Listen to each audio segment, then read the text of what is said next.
नमस्कार मंडळी. आज हिंदू नवीन वर्षाची सुरुवात गुढीपाडवा. या दिवशी प्रत्येकजण आपल्या घरी गुढी उभारून तिची यथासांग पूजा करतात.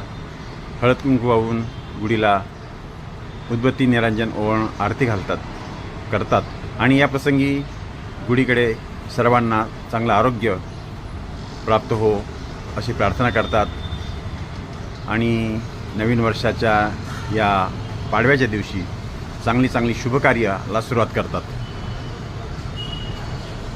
गुढीपाडव्याच्या सर्वांना मनपूर्वक हार्दिक शुभेच्छा. हे वर्ष आपल्याला सगळ्यांना सुख समृद्धी समृद्धीची जाऊ आणि सगळ्यांच्या तब्येतीत खणखणीत जाऊ हे सगळ्यांना शुभेच्छा. नमस्कार मंडळी. आज हिंदू नवीन वर्ष सुरू होतं आहे. गुढीपाडवा पराभव नाम संवत्सर आजून सुरू होतं आहे. या गुढीपाडव्याच्या आपल्या सर्वांना मनपूर्वक हार्दिक शुभेच्छा.